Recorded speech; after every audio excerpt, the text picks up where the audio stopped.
just turn heel. Callie, turn heel. Come on. Uh-oh.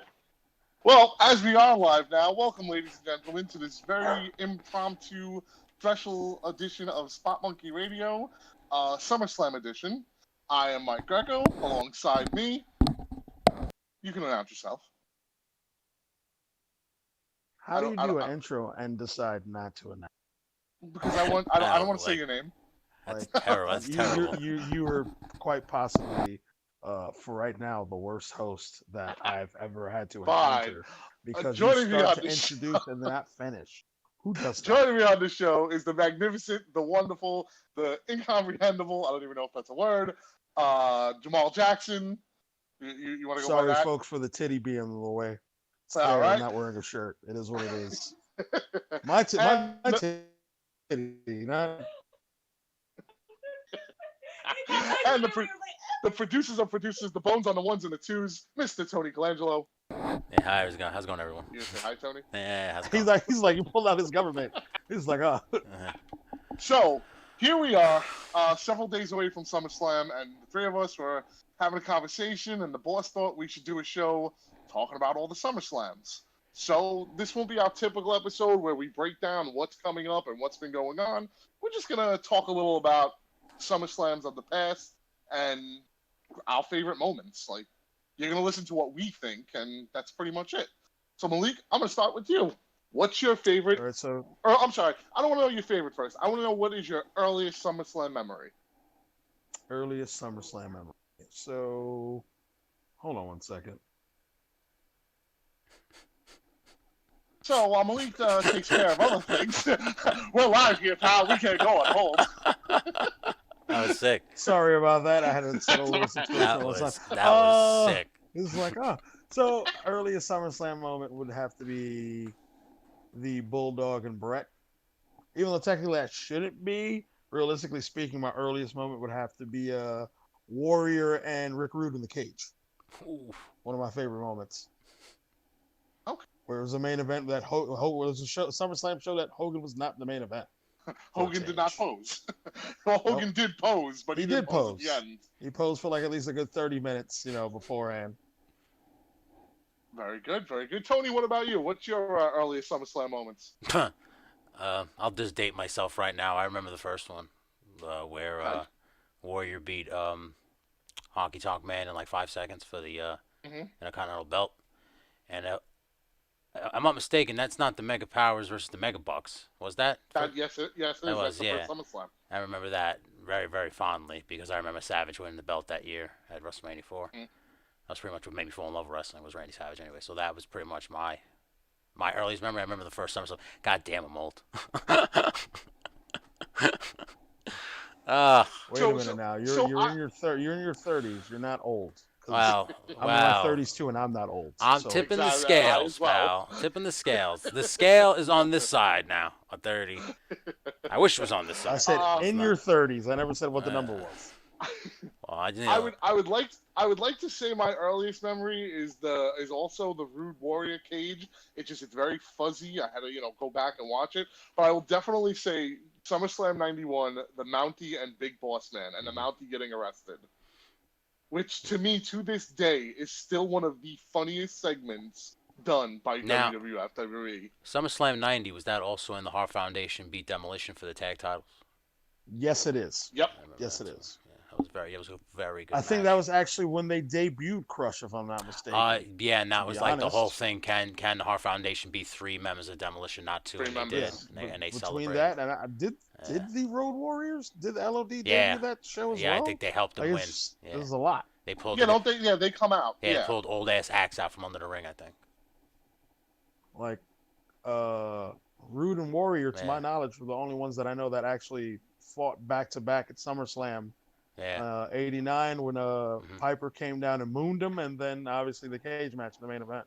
Dude, So those are definitely good memories. somebody was talking. I was listening to somebody trash old school wrestling, like those years, and I'm like, man, you don't even remember. You don't know those fucking years. Like what those did. Those shaped me. Like Jesus Christ. Those are great years. I think of those years. I look at the card for '91. If you go Yeah, back and watch SummerSlam '91, it opened with Steamboat, Bulldog, and I think it was Hacksaw. that was the first time I appreciated actual pro wrestling because of Brett and Mr. Perfect. And Perfect. That Yeah, was the same here. first time I looked at my brother and I said, "Wow, this isn't that wasn't like Hogan, like, but that was awesome. Like it was the first time I actually started to understand the art of like the athleticism and when two guys who could fucking work and it's magic in the fucking ring. Like that was the first time I ever like respected like that kind of wrestling before. It was one of the greatest matches I've ever seen. It's one of my favorite personal matches. I hate that because it's Brett, but truth be told, it's one of my favorite matches.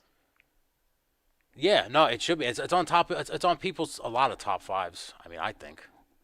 So I have to ask you guys. Yes, sir. I'm pretty sure that you both have seen pretty much every SummerSlam from the '90s, and I just need to know Yeah. which one from the '90s was your favorite.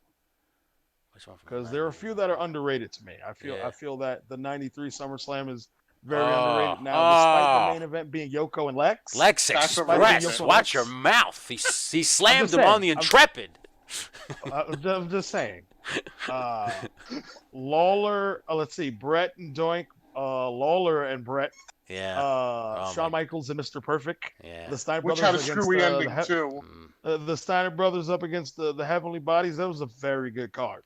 Wasn't though? I think It's Mr. a Perfect very and Shawn. underrated SummerSlam. They were trying to create like Yes. a whole program with each other, and they mixed it because it started at WrestleMania 9, and it went to Yes. like they beefed in the locker room, and then that was the match at SummerSlam, and then it was just like they wanted it to go further, and it never did, and that kind of sucked because I thought those two could have had fucking just magnificent matches, and they kept working together. Yeah, I was a little surprised because I know they had brought, especially at the time, is around the time they brought Perfect back. Not to get off topic real quick. Brett was the champ, Yeah. so like you could have definitely did something with them again, and I'm sure like they could have gotten the ring like nothing. As far as favorite SummerSlams, '91 is probably up there for me. That might be my favorite one. 97 is kind of up there because not that I was there, so it kind of has a special place in my heart. I like '94, hence the shirt. Yeah. 90. Mark. Out of the '90s, '94 had to be my least favorite one. Least favorite. 94. You know what I remember about If 94? I- Chuck fucking Norris. That's what Well, I that was remember. Survivor Series. No, he was That there. was Survivor Series. Yeah. Was Yeah, Survivor that was Series? Survivor All right. Series. What was it? Walter Payton. Walter Payton? Yes. Was he? Yeah, Yes. okay. Yes, Walter Payton. Because it was in Chicago. It was at the United Center. Yes. Yes. all That right. was the first major event at the United Yeah. Center. Yeah, okay, I remember now. Oh my God. That was such a If terrible. I, if I was, That was Undertaker versus Undertaker, which to me is not the worst main event of SummerSlam. it was because you would actually a get that good the following. match. Right, you got that the following year with Mabel and Diesel. Yeah. Oh Jesus. Well, I wouldn't say that. Out of all the '90s SummerSlams that I enjoyed the most, '96 is definitely number one out of the '90s. Okay. Shawn and Vader, Undertaker, and Mankind Yeah. Boiler Room Brawl. Do you know? Let's see, they had Sid and Bulldog Yeah, was a not lot of- bad, believe it or not. Yeah. We were just talking about that the other day. A lot of Sid- people remember that one because when you talk about SummerSlam in the '90s, they always go back to that one because of the Boiler Room Brawl. Because it was always the Sid- weirdest fucking match. When Sid and Bulldog came out, I said, all right, I'm going to skip through this match. I just watched this last week. I actually texted, I Yeah, think, no, both of you about this. Bulldog is very underrated. Well, Sid tries a kip up in that match. Yeah. Bulldog And was very Yeah. underrated. Very underrated. it was great show. I agree that the Boiler Room. Was that also, that was Brett and Yankum, right? That was No, 95. that was '95. Brett was not around during that time Yeah, because he that took was his after he little lost the Iron sabbatical. Man match. Yes, yeah, you're right. That was you're right, Austin you're right. and Austin and Yoko during the Mhm. free for all. That was when Not pre-show, that free for all. that was when I'm still to this day convinced that that wasn't a work when the rope broke on Yoko and he fell. You remember that? Oh, That's how he lost what, it. at That's Mania? that's how he lost to Austin at SummerSlam. He Yes. went to go Oh, for at the SummerSlam. bonsai, Yeah, and the yeah. rope broke and he fell, and Austin just rolled him up and pinned him. Like I kind of wish those free for all matches were actually on the network Dude, because yeah, you know man. it wasn't. It was some of those matches weren't bad, but Yeah. but for '96, out of all SummerSlams from the '90s, That's definitely that tips the scale for me. You see, my thing is I can't tell you a favorite SummerSlam. I can just tell you favorite SummerSlam moments from the '90s because my fondest memories of pro wrestling were the summer because we're all from school and you can stay out and Hmm. you can hang out with most of your friends to watch the events and shit like that. So I remember fondly the In Your House and the King in the Ring and all that shit leading into to SummerSlam, and then like all those SummerSlam moments to me is jumbled as one big fucking SummerSlam in the '90s. So it's like I Well, remember watching Brett and Perfect with my brother and my father. Then I could immediately fast forward to like '96, like what Malik was talking about, where you're watching Brett versus Vader. I guess I remember sitting with my friends going, "Oh my God, Shawn Michaels is Sean the best," Davis. Yeah. Yeah. And you could like immediately go 2 years later, which I to this day think is an underrated match, which is Steve Austin versus The Undertaker from Highway to Hell. And like I know people think like there's a lot of botches and their timing was off, which is very true, but I felt that that match was pretty fucking solid for what it was. And the fact that the Undertaker had to go on the top rope and do that fucking leg drop to the Did outside he and take shit. ankle or something? That's what I'm saying. Like people shit on the Undertaker too sometimes. Like it took like fucking 30 years for people to finally appreciate that man. And I was appreciating that guy back in that era when people thought he was silly. Like the guy worked his ass off, Well, dude. And that's I'll an tell you another underrated one that I'm match. not too fond of because of the end. I thought '99 was kind of I think that whole with year deserves to be forgotten. That whole 1999 year was Austin terrible. Austin 90. Hunter Rock. Oh, Austin Foley Yeah. Hunter. Because WrestleMania 15 was Uh, bad. you know what? I'm gonna have to go back into the year of '95 and rewatch some of that. I Yeah. can't do that with WCW because it's instant sleep. Watch that. Watch that. Uh, Jamal, do yourself a favor. Watch 1999's pay per views. You're gonna be like, oh my god. I'm like, what the fuck So is just to this? give you a couple of matches from '99, okay? Yeah. It was Austin Foley and Triple H with Jesse Ventura as the referee. Yes, That it was the main event. terrible. First of all, he was the best part of the whole match He for me, was. Jesse. I'm sorry. The He was Rock, very the entertaining. Rock versus Mr. S and a Kiss The My Kiss Ass My match. Ass match. Yeah.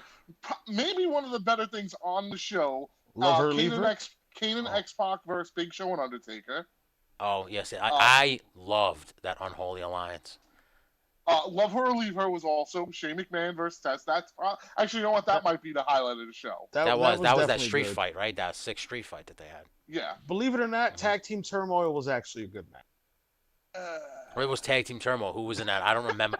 I don't. The Acolytes, the Hardys, Edge and Christian, I think Minion and Viscera, and the Hollies. Okay. And Draws and Prince Oh, Albert. I missed one team, but other than that, I'm great. Pretty good. Dude, that was sick, That's dude, pretty yeah. good. It's impressive. Yeah. See, Pretty like good. 1999 And is a also- blur because those matches were just terrible. You were watching more for the story in '99 than the matches. Big Boss Man versus Al Snow and Ivory versus Tori. Oof. So I'm going to put out there, I think of the 90s, that's probably There my was least the favorite Lions one. Den match with Ken Shamrock and Steve Blackman. And Steve Blackman, yes. 1999 Yes. was the worst. That's the worst. I could honestly agree with that. And D'Lo Brown versus Jeff Jarrett. That was a good match. That was a good opener. That's when Mark Henry turns, right? Yes, Mhm. yes. Okay. That's because, apparently fat shaming's been going on forever, and apparently that's what D'Lo was doing in Mark Henry's mind. A good SummerSlam memory that most people don't talk about or discuss. Rick Martel versus Shawn Michaels, where they both agreed not to hit each other, in, the Each other in the face. face. I don't know why, but I just thought that was just a fun moment where they're just like, no, I'm not gonna hit you in the face. It actually like worked, and then afterwards that all changed as the match progressed. That was 90. 92. 93. Oh, 92. That's 92. when, yeah, that's Wembley. when what's her face didn't know what side she's on, whatever. Sensational Sherry. Yeah. That was when, you know what, that was towards the end of Sherry's run when they were just like, dude, we don't know who to put you with anymore. All the heels are gone. Just gonna put you with Shawn Michaels. And then we're going to have them smash a mirror on your Yeah. face. Get out of here. We don't want you. And then you come back with Tatanka. Come back with Tatanka. Jesus. What was a bad memory from that SummerSlam '92? Warrior versus Savage was very disappointing and very long. You know why? Because they tried to They They try to recreate. rekindle. They Yeah. tried to recreate WrestleMania 7. The problem And with the then it Ultimate was Warrior like is Savage winning the champion and still lost by what? Count out, I think. here's the problem with the Yeah, Ultimate that's when Warrior. Flair and Perfect interfere. Yeah. Yes. Here's the problem with the Ultimate Warrior. A broken clock is only right twice a day. So, You're only going to strike gold with that motherfucker once or twice a year, and they got it. Savage. And they got it in 1990 with Hogan, and then they got it in '91 with Savage, and then that was it. You ain't getting nothing else out of Warrior. He popped his cherry in '91. That was it. He fucking climaxed in '91, blew his load, and that was, and I like lived on that reputation for the next 10 to 12 years. You know what made me laugh about the Ultimate Warrior? I don't want to get off topic about SummerSlam, but he is a big part of SummerSlam. Is you know what I love about that motherfucker is how the WWE trashed him in 2005 and then had to eat crow like nearly 10 years later when they put that dummy into the Hall of Fame. This makes me laugh. Moving on to the 2000s. To skip. The first. Well, no, I'm talking about overall. Like I think you could break up SummerSlam into two Well, parts. I think wasn't SummerSlam the birth of TLC? Yes, it was. Yes, it was. Yeah, okay. And that was right down in that meaty curve, right? 2000, 2001. I'm gonna throw something out there. I look at the first 5 SummerSlams as possibly Avengers Infinity War, and then the last 5 Endgame. So from 2000, 2005. Okay, let's be honest. 2005 SummerSlam featured Hogan and Michaels, a match we thought we would never see happen, and it did. Mm-hmm. And realistically speaking, when you watch it, you don't watch it for a good match. You watch it for comedy. Yes. When you watch Eddie Guerrero and Rey Mysterio in their ladder match for Dominic, you watch that as a comedy too for Guerrero cursing. Was it Vicky? Get the fuck out here! There's really nothing too solid on that card that would be memorable as good.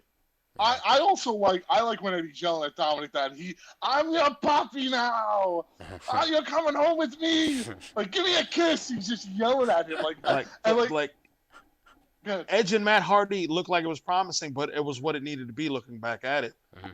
It didn't need to be a long, blown-out match because they were going to keep that story going for as long as they could. Yeah, absolutely. Now, here's how crazy this is. I don't remember a lot of those SummerSlams. Because now I'm older. At that point, I'm older. I'm starting to do drugs and shit, so I'm not even paying attention to matches and shit. But I remember, you know what did it for me is Goldberg winning the championship, and wasn't there like an elimination chamber at a SummerSlam 2003? Okay, that chamber that you're talking about with Triple H, Goldberg, Randy Orton, Shawn Michaels, Chris Jericho, Kevin Nash. Believe it or not, Triple H actually won that match. Yeah. It wasn't until the following pay-per-view that Goldberg won the title. Okay. But the fact that he was able to eliminate Jericho, Orton, and Michaels, which is still like mind-boggling. I'm gonna disagree with you. I thought that was great because you had the workers go first.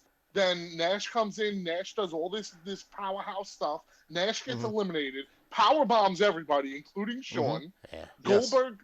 Goldberg comes in, starts clearing house, and you're sitting there saying, okay, Goldberg's going to win. No, Flair's holding the cage shut, flipping off Goldberg, telling him to go F himself.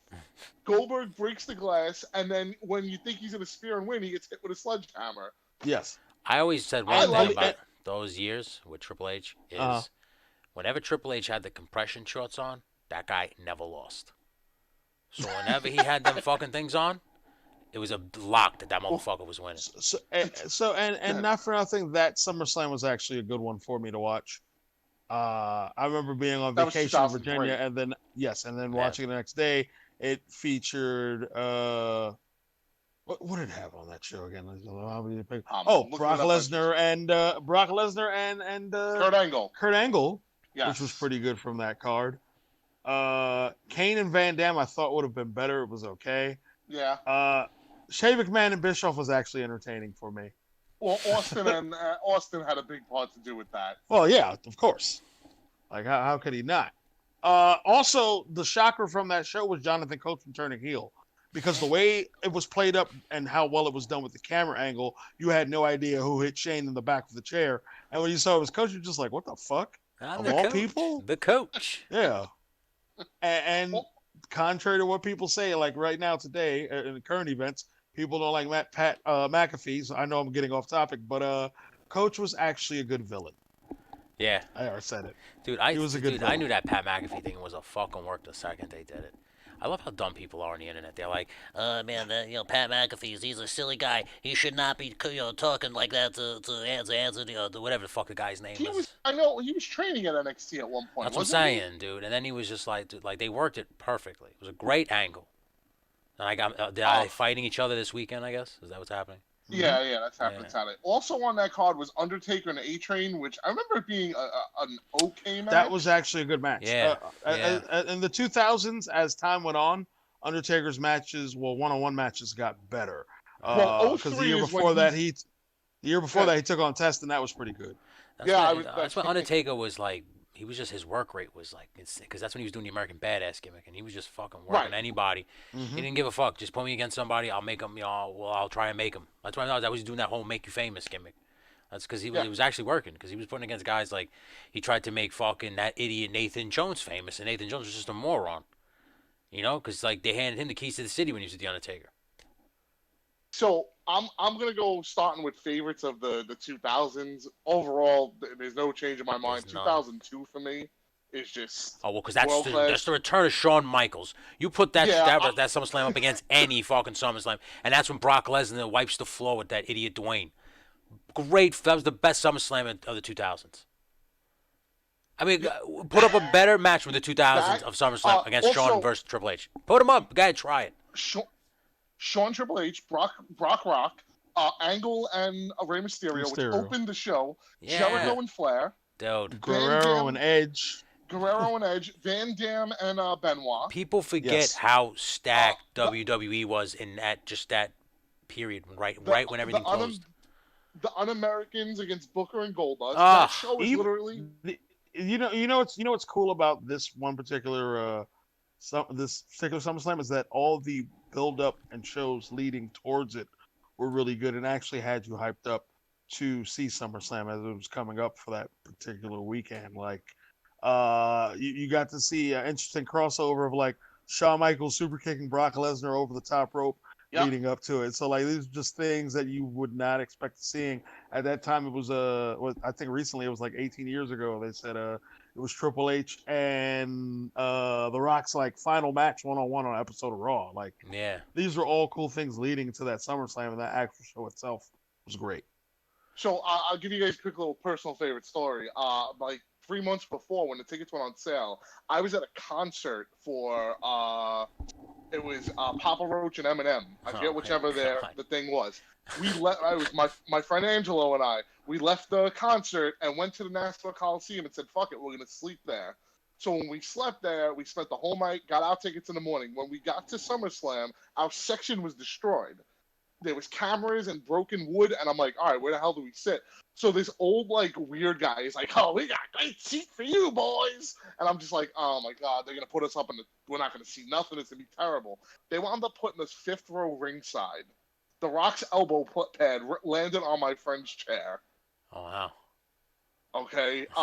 When Test runs out of the ring after his running, he legitly, I have the picture. It's from here to here of him. He fucking topples me over, lifts me up, puts me against the wall that was there. I'm just like, you okay? I'm like, yeah. And he's like, okay. And he just runs off into the crowd. That's sick, dude. So 0-2 for me. And then Shawn Michaels came back that night. One of the greatest matches ever. Dude, I was sitting there watching it. And it was me, Kenny. I think my grandmother was watching it. She was sitting there with us watching it. And I remember like just nervous, and Kenny goes, "What's your problem?" I think like a bunch of people were there because it was Shawn's return. And people were like, "Yo, I was like, "Do you have any idea how long I've waited for this?" Like the guy left in 1999, and I've been sitting here waiting patiently by this fucking television screen for him to come back now for 5 fucking years. Like, I mean, he was the reason in the 90s that, like, he was the reason I held on. Because he was still working, and his work rate was so fucking good that he made me like want to be a professional wrestler. Like, he made me want to take it seriously. So like him and Brett. So I was like, this guy's like, Brett's not coming back because of the concussion shit. He ain't never gonna come back. So I can't believe this is gonna happen with Shawn. And then to see him fucking perform that crisply just blew my fucking mind. Was just like, this guy like he never fucking left. And that's when you knew he was. To me, that's when I looked at people. I was like, if you don't believe that this guy is like the greatest wrestler ever, then I don't know. Like, the guy took a 5-year break, came back as if like he never took a week off. Like that's how crisp that match was. Like how beautifully laid out it was. Don't get me wrong, Triple H deserves a lot of credit, but like that match was so beautifully done in that point where it was just like they wrapped it up just in case Shawn didn't want to come back. Like they wrapped it up beautifully. Like it was like how it was a fucking masterpiece. And at that point, you could have had Brock Lesnar just come out and you could have just let The Rock lay down at that point because nothing was gonna follow that. Like not and the Well, Brock was very good. Don't get me wrong, right. but nothing And could follow that. I'll tell you, and then Malik, I want to get your start with you on your favorite 2000. Just want to the way the production was so smart because you did that whole Shawn Triple H thing. Then they do this terrible segment with Trish Stratus, Lillian, and Howard Finkel. Yeah, man. Okay, to really like bring the crowd down. Then Brock comes out. The crowd is starting it. When Rock comes out and charges that ring, that place goes nuts again. I bet you $100 that Rock was just like, yo, we have to, like, you saw what just happened? We got to follow that. I'm going to come hot out of the box. We're going to try to get this crowd back. You know, like, we got to get them on our side because that crowd would have probably been so deflated had they, like, just went right to that. Mm-hmm. Because that, dude, and, like, if you want to learn, like, how to be a great heel, I would watch Triple H at that point. He hits him with the sledgehammer and then he walks away laughing, covered in blood. Like that to me is like what like a heel of professional wrestling should do. Like that was the worst of the worst. Like he saw his friends celebrating and then he fucking basically re-end his career with a sledgehammer, or at least tried to. It was just so sick. But you know what's funny to me is I don't know if you guys thought this, but when it happened, did you immediately turn around and go, Shawn's not done? Like there's a second, like he hit him with the sledgehammer. I was like, yeah, nice try. I was like, this guy's gonna come back. You can't be that good and say, yeah, I'm done. You can't. Do we remember the next night on Raw when Triple H comes out to Shawn Michaels' music and the place fucking erupts and when you realize it's Triple H, it's like, oh, this son of a bitch, dude. Oh my god, that year was like just fucking great for Shawn Michaels. Let's just put it at that. Well, yeah, he comes back then at Elimination Chamber and wins the title. Wins the title. Which, man, was I floored when that happened. Holy shit. Shout out to Steve Hatch. Shout out to Steve Hatch and Rob Knight, who were also there. Malik, what's your favorite moments from the 2000 SummerSlams? You know, not a lot of people like any alliance-related stuff. Nobody cared too much. I think now looking back at it, because the bigger stars were not used, there was no Hogan, no Goldberg, no Flair. Obviously, those guys came out later on once the story was dead, but 2001 as a SummerSlam was not bad. Angle and Austin wasn't bad. Rock and Booker T was not bad. Edge and Lance Storm was definitely not. I think the Alliance gets a bad rap just because of the way it was handled. Because I think the Alliance could have that was the start of the Christian turn. Yeah. Right? Yeah. I mean, I don't think too many would really care for it as much. Not saying anything bad about Chuck Palumbo because they tried to turn him an Undertaker light, but you know, they even put him with his wife, didn't they? It was what it was, huh? He did a biker gimmick like Taker in 2008. And so yeah. wasn't Michelle McCool with him? Didn't she like ride out with him? Yes. Yeah. It basically brought Undertaker's real life on camera before it actually happened. Yeah. That was Van Dam and Jeff Hardy in the ladder match, which is incredible. Yes. That's a good match, yeah. That was also Kane and Undertaker against and a Page cage match and Canyon. Page and Canyon. And Canyon leaves Page in there. Yes. That's when Undertaker. What? Isn't that when Undertaker and Kane just fuck him up too? They just beat the shit out of him. Yes. Mm-hmm. The whole stalking Sarah story. Yeah, right. Yeah, it was because of that. That went somewhere. Dude, that was, you know what though? It was a cool way to bring him in. Like, it was interesting because like it caught your attention. Like, who the fuck is stalking Undertaker's wife? But like, first off, Undertaker's wife was not stalkable. She's not that hot. I wouldn't have stalked her. So, DDP, up your standards, pal. Okay. Good God. Yeah. Well, he had Kimberly. I was like, come on. That's what I'm saying. You're banging Kimberly Page. Why are you stalking Sarah, pal? Like, come on, get your priorities straight. Get your house in order. You know. And then just like I like the whole like make me famous thing. I liked what he said there. I liked it. It just kind of like I said. I feel like that whole alliance thing was like a masterpiece, but it was waiting to happen. But they just jumbled it because they were like, "Oh my god, I can't believe we have this," and they just like didn't know like what to do with that lump of clay, so they just dropped it on the floor and just let it shape itself, and it just didn't work because you needed those big. You needed Hogan, you needed Hall, you needed those guys to make the alliance thing work. You needed them. And they were like, Goldberg. why the fuck are we gonna go there when we're getting paid by Turner to sit at home? Like, fuck you. Like, Speaking of Hogan, he had his last SummerSlam match in 2006, which 2006, from what I remember, wasn't a bad SummerSlam. My favorite part of 2006 was the club punch from Edge. How he beat Cena in the main event, and he just hits right in the back of the head with the knucks. Yes. But I took that the second I saw that. I'm taking one of those from you. Yeah, Hogan and Orton actually yeah wasn't great, but it happened. Yeah. Do you know why it wasn't great? I think I felt that could have been better if Orton nailed his daughter. Like if he was like nailing his daughter, like they were like together, and then he did the thing that was to. Because I felt like they tried to rush it. But you could have also went down a darker path and had Orton RKO her or punt her in the head. Mm-hmm. That would have been nice. No.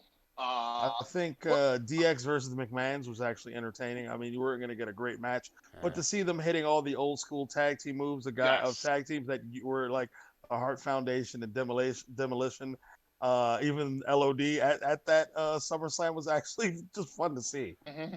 Like, why would Vince be doing the freaking Doomsday Device with Shawn on his shoulders and Shane coming off the top rope? Dude, like just the image of seeing that is hilarious. The fact that Vince went out and fought God that year was a testament to how psycho Vince was. Like what he was willing to do to make money. Like he's willing to make a complete ass out of himself. He doesn't give a fuck. I'm looking at this 07 card, and man, this is not good. No. So 07 Taker's still champion at that point. Taker fights Edge. No, Taker did not return at that particular time. He was out on injury, as well as I think Mark Henry. I think both of them were out at the same time. I don't remember 07 SummerSlam at all. I think Khali and Batista for the world titles. That's why. I don't remember. Rey Mysterio and Triple H. Champ. Yes, Rey Mysterio and Triple H both returned in respective matches. Rey Mysterio up against Chavo and Triple H up against Booker T. Yep. John Cena, I believe, took on Randy Orton in the main event, which this was when Cena was like champion, I think, going on a year. Yeah. Which is one of those things that had pissed me off at the time because, believe it or not, I was not pro Cena, as you've grown to know me over the years. Yeah. I actually hated Cena. Yeah, I did too. Boy, he was very annoying. How my suitcase tells everything differently. Wait, who did he wrestle then? Who did he wrestle there? Orton. He wrestled Orton. Oh wow, I don't remember that shit at all. Which that the SummerSlam that he wrestled Orton? Was that the stupid SummerSlam that Rey Mysterio came as the Silver Surfer? Yes. Okay, now it's coming back to me. Now I remember that SummerSlam. That's also the SummerSlam when was it John Morrison beat Punk. Now, if 2007, if you don't think 2007 is that good, 2008 must have been abysmal. Because I don't even remember watching that. From 2008, believe it or not, Batista and Cena wasn't bad. JBL and Punk was okay. Was it Triple H and Khali on that card? Yes, for the title. Ugh. Anything versus the Great Khali was bad except for Shawn Michaels on that Monday Night Raw. Edge and Undertaker was the main event. The Jericho and Shawn Michaels segment was great, where he punched his wife in the mouth. Oh, that's when okay. He really punched her, by the way. Yeah. She cold cocked her, Tom. That to me is one of the funniest stories when Jericho tells it. When he's like, Shawn said to me just repeatedly, "Don't punch my wife in the mouth. Like, please, just don't punch her in the mouth." He was like, "What did I do? I punched her right in the mouth." Punched that bitch right in the mouth. I didn't watch that SummerSlam because I didn't care because it was Great Khali versus Triple H. And then I remember, believe it or not, yeah, I remember everybody talking about the punch. They're like, "Yo, Jericho punched Shawn Michaels' wife right in the face," and I was like, "What are you talking about?" And he's like, "Yo, you wait till you see it." And I was watching on Raw, and they like kind of show the they freeze frame shit, and I'm like, "Did he punch that bitch right in the face?" They're like, "Yeah, like right in the fucking mouth." I'm like, Jesus Christ. The double title match where the women's title and Intercontinental title, Santino and Beth Phoenix up against Kofi and Mickey James, was not a bad match. Oh, was it? Uh, And I remember there was a funny interview segment with Santino and Beth with Maria Kanellis was doing the interviews. And yes. that was after Maria and Santino broke up, and Santino's gloating that now he has Beth Phoenix with him. Mm-hmm. What was Like all the, like it was when good. what was 2008? 2009's then. Jesus Christ. 2009, the main event was 2000 CM Punk and Jeff Hardy for the World Heavyweight title.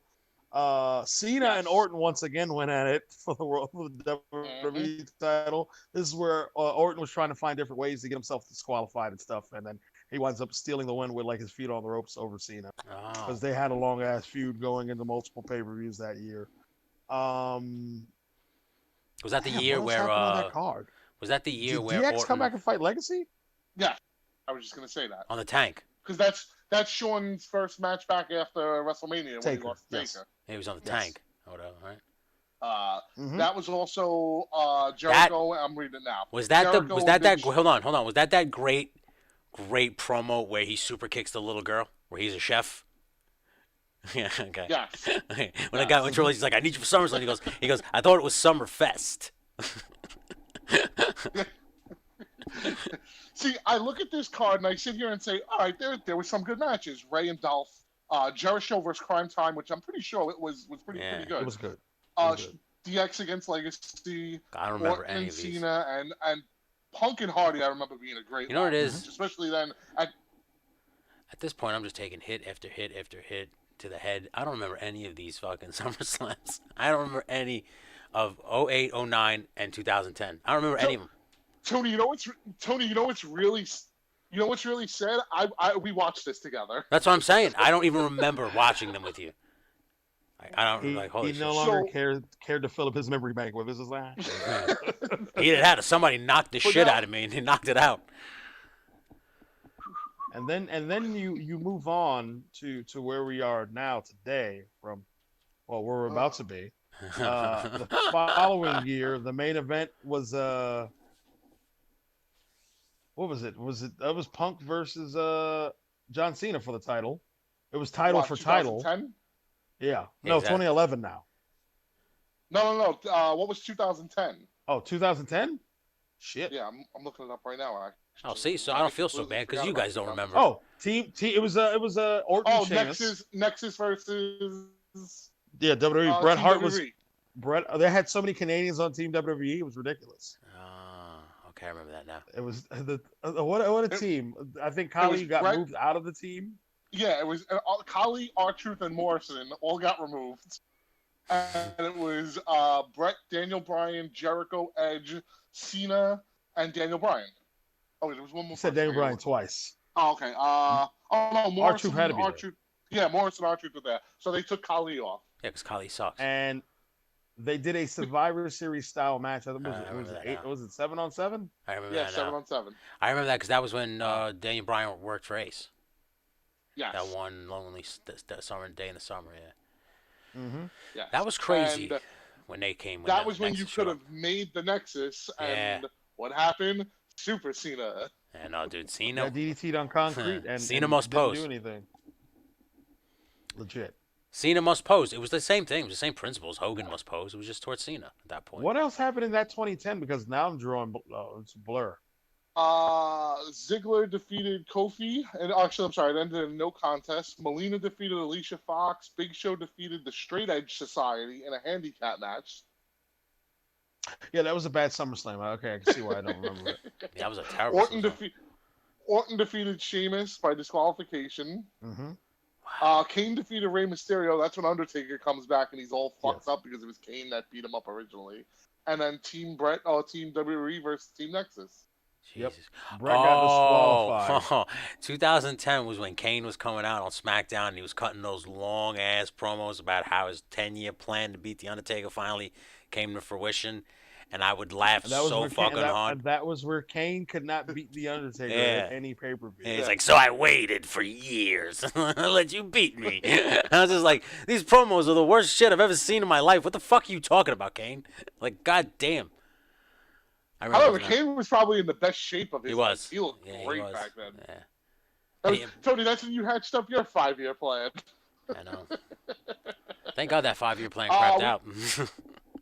You ain't kidding for both of us. It was a good SummerSlam match. Daniel Bryan and John Cena from 2013. That was very good. Yes. Yeah, that was. I remember that one. Yes. Yeah. Although It's it wasn't a you really know what's good crazy? year, but yeah. We could sit here and name so much from the '90s, so much from the 2000s, but when you talk about the 2010s, after like the Punk Cena match, and then all that comes to me are Brock Lesnar matches. Yeah, well, that's what he was. He was the Okay. attraction at SummerSlam. With the exception, I know there's a couple. I know AJ Cena, which to me is one of the best SummerSlam matches ever. You know, Cena and Rollins wasn't bad Cena either. and Rollins was good. Well, the ending was stupid with Jon Stewart. Had to get the belt off him at some point. A clean win would be nice. Yeah, but it was John Cena. How many Yeah. people defeat John Cena clean that often? That's, I mean, that's why. Lesnar. Okay, since you said Lesnar matches, Lesnar versus Punk. I really could honestly say that I did not care for Lesnar and Triple H too much. No. I didn't Their either. first encounter. Lesnar and John Cena, where it was a massacre. Lesnar versus Undertaker was entertaining. Lesnar versus Orton was entertaining. Wasn't that when he busted Yeah. Orton open? Yes. Yeah. Dude, you got to be Uh, SummerSlam towards those like late 2000s were just like the Brock Lesnar show because he just became the Yeah, oh, attraction for SummerSlam. he was the main event and champion in most. Yeah, so at that point you just kind of like that's why you don't really look on those as fond memories. I, And I didn't even watch SummerSlam last year. I know for a fact I didn't watch SummerSlam last year. Lesnar had, I don't know. Rollins and Lesnar the main event? When was Yeah, that? they were the main event. Yeah, Rollins wins. Last year. That was last year. That's when he became the Beast Slayer or whatever the fuck, right? Yes. Oh, okay. Rollins and Seth was a good match. Oh no, I'm sorry. Rollins and Balor. Yes, that was good. I'm trying. Lesnar and Roman Reigns from that year, from 2018, was actually good. Yes. Or was it? No, it was a four-way. It was Roman, Lesnar. No, that you're thinking of the year before that. They had a one-on-one at SummerSlam. Yes, because in 2018 they just kept fighting each other from WrestleMania to their Saudi Arabia show to SummerSlam, and that's when Roman finally did it. But the following year, Seth Rollins just got kryptonite somehow, and he could stop the Beast.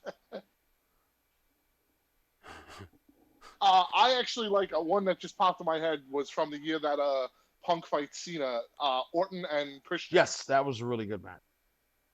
That was when Christian turned heel and got disqualified and won the title against Orton, and then they have the hardcore match. I remember Christian, and the spot is crazy. Christian is on the second rope, goes for like a flying body cross, and Orton RKO's him onto the steps. Christian, quite possibly one of the most underrated WWE wrestlers of all time. Probably within the top 5 as underrated, period. Yeah, I think he goes in those ranks with a lot of those guys in terms of like most underrated wrestlers you've ever heard of. Because people talk about him, and he shaped a lot of careers. He's like a lot of guys' favorite wrestler. When you ask him, like, who's your favorite wrestler? Christian. Really? And you understand why, because he's a good worker. Well, because he always had good matches. Even if you look at the early SummerSlams, and then when he came back, he always put on a decent match. It was just Vince didn't like his face. Underrated match from SummerSlam from this particular era was an opener, Randy Orton and Sheamus, which I think a lot of people slept on. How bad do you think SummerSlam's going to be this time? I guess.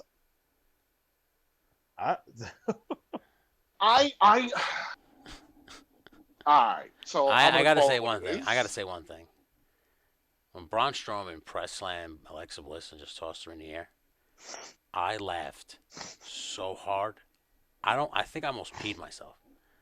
Like, when Braun Strowman did the thing with the finger, not Braun, when Bray Wyatt did the thing with the fingers, I was like, that's silly, it's stupid. And here's why. Here's my thing. There's people standing around at ringside. There's a guy filming, right? You're watching this guy slowly move his fingers towards his mouth. Now, if this was done cinematically where she, like, walked backstage and got pushed in the locker room and it happened, I could understand. Because there's no one around.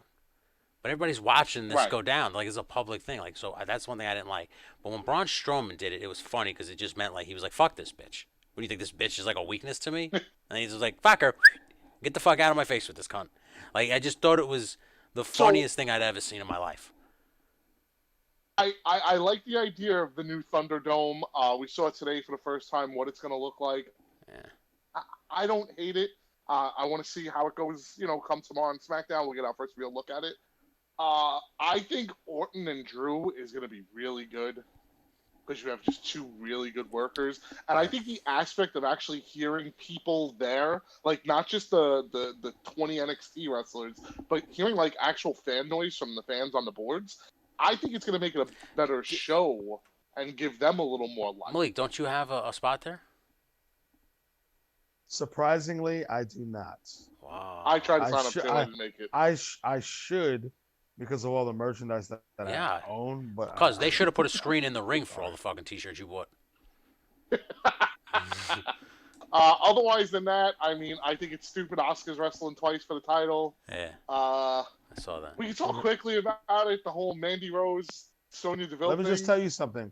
I told one of my boys at work, I said, if Mandy Rose loses, she's going to look like the Cynthia doll from Rugrats. Yeah. If she gets her head shaved or something, it's like it's not gonna happen. Sonya Deville's gonna lose her hair. Sonya Deville is definitely losing her hair. She's the lesbian. She's okay with it.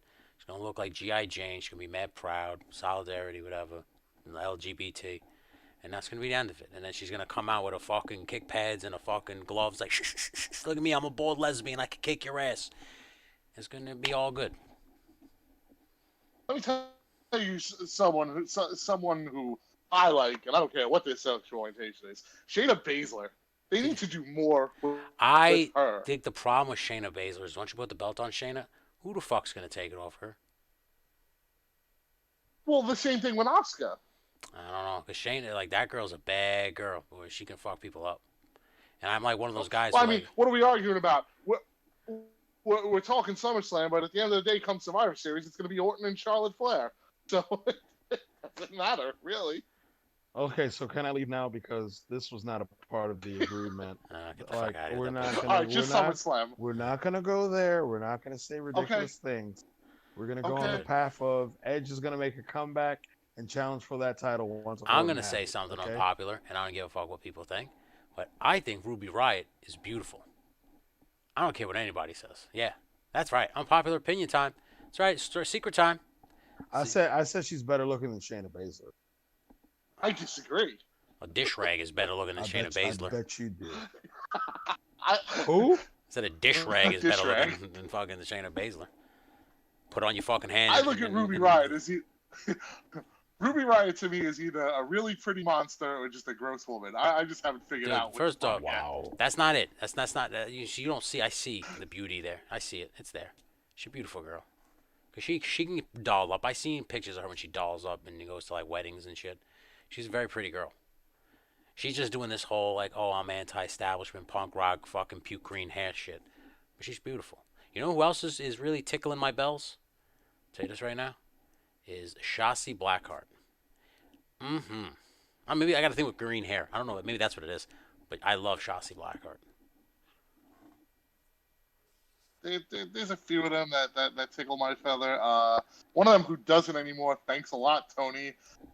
Tegan Knox. Well, she's a lesbian, dude. You have no shot anyway. But you see, that's the good thing. That's the good thing about knowing that a woman is a lesbian, because then you just know I got no shot. Let me just view this woman objectionably. We can talk about Miss Xia Li a little bit. Xia Li, she's a knockout too. Knockout. Anyway, speaking of SummerSlam, going back to SummerSlam, I think this year I will slam her this summer. Yeah. Yowza. Has a chance to be okay. Like it has certain matches. I don't get why Jeff Hardy's fighting AJ on SmackDown. That should have been on the pay-per-view. There's just something these days about the Intercontinental title that it just never ceased to be defended on pay-per-view. As of late, they've been using that title as a TV, as basically a TV title when you think about it now. And is there going to be a cinematic match this Sunday? It's going to be one of those. Is there going to be a cinematic match this Sunday? Oh no. I don't want to believe that Strowman and But if anyone would be, it would be that one. Fiend. I but I don't think they're disagree. gonna do that. I Okay. think it's just gonna I be think a straight up match for the title I could see the Mandy Sonya match them doing something.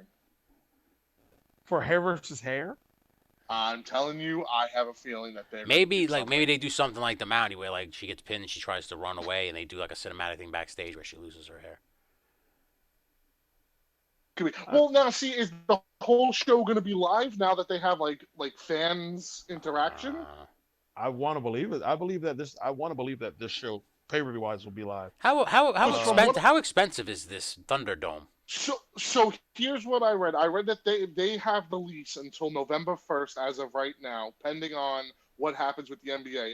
And actually, after just watching Adam Silver, commissioner of the NBA, the original start time was supposed to be December 1st, and he's saying it's going to be much after that. So they might be in this Thunderdome till at least December. Wow. So if that's the case, and they have full run, there is nothing planned for this arena but WWE. Like they have rented it out. So if that's their home base, you could do every show live. Like it's so much more room, and it'll probably be such a better optical than what you've had. I mean, they've done a great job at the Performance Center and Full Honestly Sail, though, but this is an I would action. just keep NXT at the Performance Center. Well, no, because you still want the fan I reaction on guess. TV. I don't know. Just NXT to me, the aesthetics didn't look bad. You know, why was AEW? Why I may be in the minority here, but I think AEW through this pandemic has done just fine. Like, am I the only one? I actually read. I read today that AEW is going to start having 10% capacity crowds. That's what I'm saying, dude. They've been doing just I fine. think it's next But they were week. doing fine even like when the pandemic first hit, like the way they had just the wrestlers in the crowd cheering on. It was better than WWE's. I don't know. Maybe it was just the way they were doing it. I liked the way they were. I like this Dally's place better than the Performance Center. I don't know. I think what it all comes down to is one of my biggest issues with WWE is the audio. Yeah. Yeah. When hearing the crowd being dubbed in all fake Yeah. with the booze. You know what it and is because you're cheers trying and to the random because banging on the plexiglass. they're trying to to sway the audience to where they want to go. So they're putting the booze where it should be and the cheers where it needs to be and shit like that. And audience crowds, especially crowds, wrestling crowds, they don't work that way, man. Sometimes they don't cheer for the things they're supposed to and boo the things. So you're putting them in where they're supposed to be, and a person, you know, like us who looks at that shit goes, that's not organic. You can't like a sport like Well, basketball it was like works. WrestleMania 32. They were trying on the big board above the giant cowboy board. They were trying to do woo and clap and stuff like that, And get people in. and Yeah. and people are going to go against that. Like you're going to not wrestling because for years you've told wrestling fans that you're in control. There's you can come say whatever you want, blah, blah, blah, blah, right? Now, when it comes to basketball and baseball, you could put those boos in because it's home team shit. So like if a away guy hits a home run, you could pipe the boos in because usually that's what's gonna happen when an away guy hits a home run at the fucking ballpark, or if somebody catches a touchdown, whatever the fuck's gonna happen in football, you know. But in wrestling, all the crowd is just a much a part of the show than the fucking wrestling, so they're organic. You can't fucking fake that. You can't pipe that shit in. You just had to let what they should have done was what AEW did, is let the wrestlers just be like, listen, you guys got to get into this. You got to cheer, and they got into it, and it was organic. It was like they were actually watching. They were just being fans at ringside. Whereas WWE, you could clearly tell they were making wrestlers stand out there, and they didn't want to. They were just standing out there. They were just hanging out. They really weren't cheering. They were just watching. So that to me was why it looks so different. Now WWE is going to have a little bit of an advantage with this whole Thunderdome thing, but how quickly is people going to get over that too? You're just going to be like, okay. right. And also on Malik, I want to get you in on something else for a sec after I say this. Also, like you're not like when you look in the AEW crowd, you see MJF. Yeah. You see like even at that time, not even if it's a Jurassic Express or Best Friends, you see actual stars. It's not just no-name NXT talent that really you don't see too often. Like we said, Xia Li. Other than Xia Li, there was been maybe one or two other guys in the crowd that you recognize. You clear as day saw Shotzi Blackheart. Mhm. on Oh, yeah. Yeah. No, here's you know what the thing too is like you Okay, have but that's but Like, you have Shayna Baszler going backstage going, "What do you want me to do? Sit in the crowd?" Like that, she's taking shots at it. She was taking shots at it. So you clearly you. like the top guys they take shots at it because they think it's beneath them. And when you're watching and you're seeing like her for instance take shots at shit, you're like, yeah, it's so stupid. So you're gonna dismiss it. So like, I don't know. I just thought that they thought it was But stupid. that's where, as a Yeah. No, company, I you should agree. sit there and be like, "Hey, get your asses out there." No, I You know, agree. I agree. uh, you could have had the New Day sitting out there. How entertaining would they have been? Even Woods with the bad leg. No, yeah. How entertaining would they have been out there? Like Kevin They Owens sitting out there. You could have had so many other people like just sit out there. You didn't have to have Orton or Drew. I get that; those are your big time stars and everything. But your secondary guys, you could have had sit out there. I don't want to like pile on to Malik? them, but I feel like they didn't handle it right. They just didn't handle the whole lockdown in the performance center thing right. I just the whole aesthetic of it just didn't look right from the beginning. I don't know. That was just me.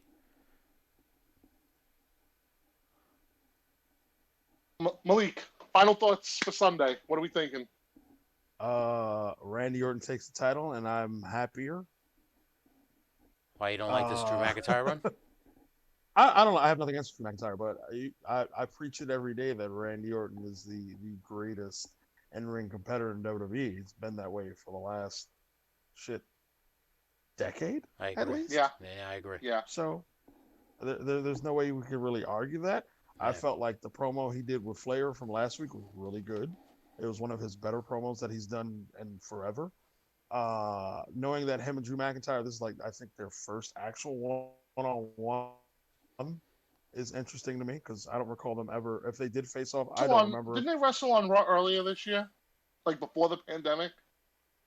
They wrestled on Raw, not in a one-on-one. They wrestled in like a four-way, which I was actually Okay. at in Chicago. Okay. Other than that, like unless he was like in 3MB or something, I don't remember. Yeah, no, I ever don't. happening. Yeah. Street Profits up against Andrade Garza. and Garza is actually going to be expected to be a good match. The U.S. title MVP actually winning it, I can't see it happening, but you never know. I think you know what's crazy this might sound Um, is I think Alexander might turn. That's how he wins. Yeah, same thing. I'll be all for it Yeah. because then at least now I know this topic at a time. I whether or love not the it faction. was I smart. can't stand the name. Okay, at least they're not the Nation of Domination. At least they're doing their own thing. No, yeah. So that I way just nobody needs to the jump up and Hurt start Business complaining is just about so is such a dumb name, but I love the faction. It's very generic. Yeah. Yeah. See, my only issue with it is because the only person that actually hurts people is Lashley. That's what I'm saying. Such a great faction together, Like- but the name just doesn't make sense. But I'm gonna throw the swerve in this one. I think it's Ricochet that at some point turns. That's the last person they need. I'm telling you, I agree. I think it's better with Alexander because I think Alexander's probably a little better on the mic. I think But Alexander's I going think to turn. Ricochet's. I think him. It's too obvious to me. Well, Yeah. I've seen his heel run in ROH. It wasn't bad, so you never know. Oscar walks out with both titles. No, Okay. if she's walking out, she's walking out with Sasha's title. Yeah, because then she's gonna feud with Shayna Baszler, Yeah, I'll be more for that because and then that's how you set up Sasha and her dummy friend until they start to fight each other. her and Bailey one-on-one at some point. Yeah. Because then it's crazy. We have another pay-per-view coming up. We have 3 pay-per-views for the next 3 weeks. Because here, can I? We got SummerSlam, we got Payback, and then we got Yeah. AEW. Isn't like All Payback Out. the next So, very like, next week, right? Yes. Yeah. Yeah. Holy shit. So I think one of them loses the title. I don't know. It'll probably be Sasha because it just makes sense to keep Oscar on Raw. And then I could see them losing the tag titles the Yeah. following week. Yeah. And that's how you really start to set up the whole Sasha. What's gonna Bayley happen thing. is, I think what'll happen is, Bailey will win first, right? And then Bailey will either accidentally cost Sasha the match, or will like try to help, and it'll be a miscommunication, and Sasha was gonna get mad that Bailey didn't blah blah blah. Then it'll go into the tag team match where then Bailey's gonna get the loss because Sasha fucked up. It's gonna be like one of those miscommunication things. Gonna lose the tag titles, Mm. and then one of them is just like Sasha might just say fuck it and then turn and then they just start to fight for each other for the belt. That's what's that you know they gave them everything and then they're just gonna slowly crumble it until they fight each other. I'm surprised that from SmackDown we don't have Matt Riddle and Baron Corbin. Yeah. That wasn't announced on the Yeah. card. Like, I don't even know how many Well, SmackDown we matches still- are on the card to begin with, other than the women's title. Other than the title, the men's title, The and tag team titles aren't even on. Are they? No, they're not on the line. the hair versus hair match. So Tag title. I That's thought it. tag titles were Like, on there with the what? primetime players and these other guys, the Mexican dudes. No. Yo. It's not just me. That's not their names. No, it's the The Street Street Profits. Profits Oh. taking on Andrade and Tony, you just can't say Angel- random African American tag team names and they're all the same. Whoopsie. You can't do that. Sorry. My bad. all You you can't needed call to do them was say crime. You can't If you call would them- have, I would have gave you more credit if you would have said Crime Time. No, because they look nothing like Crime Time. I know Crime Time. Crime Time was Shad They and were- JTG. they were They- Crime Time Time players. players either. No, Crime Time came out in jeans. They were like street thugs. They were like gonna hustle on the street corners, right? That's what Crime Time was, from the Bronx, Yeah. from Brooklyn, right? Whereas Yeah. the Prime Time players, that was the two dudes in the tights with the one gay guy that looked like John Cena. Millions of dollars. Darren Yeah. Young and Titus O'Neil. That's what I'm Yes. saying. So I think there's more of a closer distinction between them two. You know why I always distinguish them two? Because they dance on the way to the ring, just like the primetime players did. They would do that millions of dollars dance on the way to the ring, and I just think the Crime Time players. I just want to let you know that that's a great name. You should he's call them that. combining names now. Yeah. Jesus. Oh man, well, I had a blast doing this. This is very impromptu, last-minute thing. This is what happens Crime when Time friends players, folks. Crime Time. Primetime players. That's a This is what fucking happens. great name. I'm taking that name. I'm using it. This is what happens when friends are in group chats together. It turns into this. I don't know. I'm just saying. But Sunday is SummerSlam. We are working on bringing back Spot Monkey Radio with everybody. We're reformatting a little bit, just trying to figure out what directions we're going. But we promise you soon here on False Finish Productions, we will have some kind of wrestling show. I'm not going to say it's weekly, bi-weekly, what it is, because we're still working out all the details.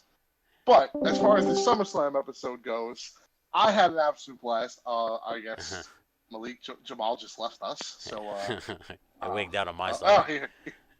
And So, we'll give him a minute to come back. Tony, so overall, what's your favorite SummerSlam moment? If I said to you, give me one moment, what would it be? One moment, it would definitely be Mr. Perfect versus Bret Hart. Because, like I said, that was the moment where I knew unequivocally, without question, that There was more to wrestling than yeah, like there was a like oh shit, this is what athleticism is. Like that's what that's what I understood. I was like, oh, okay. So when you're the more athletic you are, the better it can look.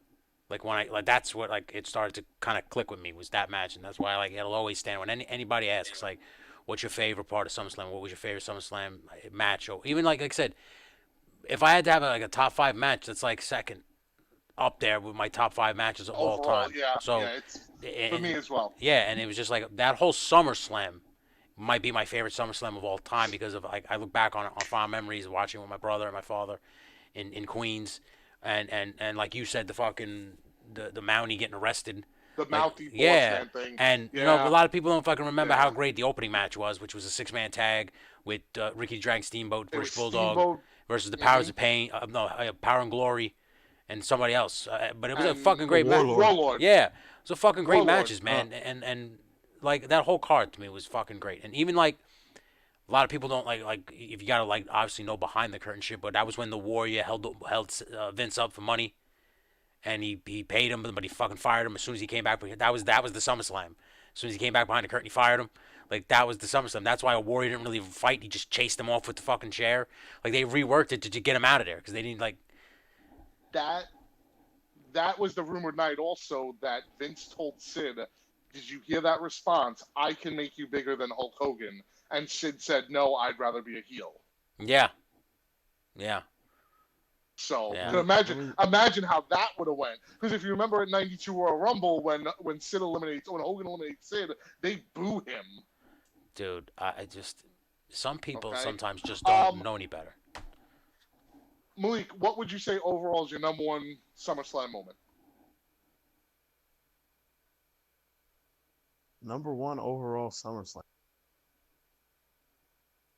It's very easy to say Shawn Michaels' return. Like, it's very. Let me just say before I continue on, the Discord is very fucking rude.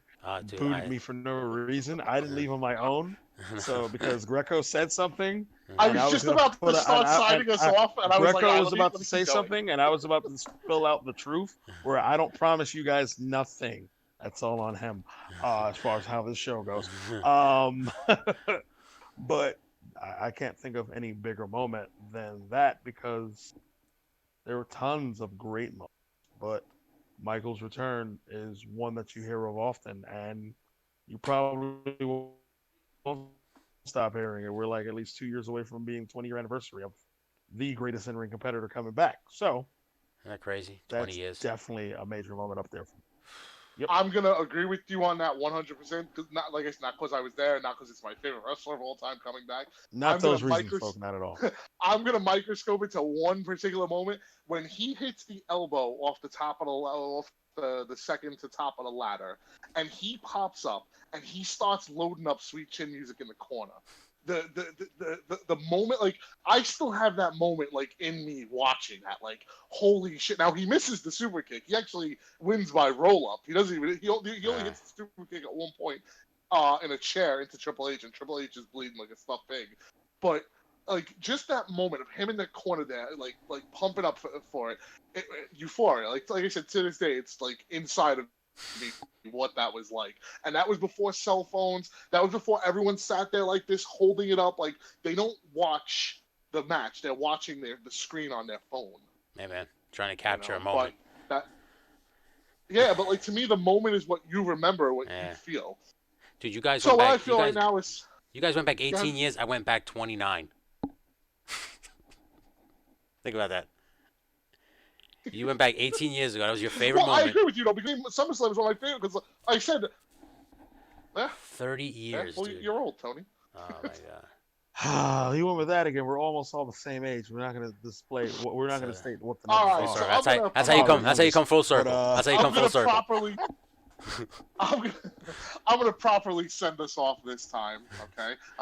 For the Bone, the king, the runner of all this stuff, the producer of producers, the guys on the one and the twos, Tony Fatu. We'll go with that. We won't government him. For Mr. Excitement, Mr. doesn't like keeping his mouth shut, and nor should he. And Mr. Speaks the Truth, Jamal Jackson. Okay, we go with that? You like that? I can break out the Apollo Creed one. Like, we don't need to do that again. You did that already. Okay. And for just me, Mike Greco, this was us talking about SummerSlam. We hope you enjoyed, and we'll see you real soon. Take it easy.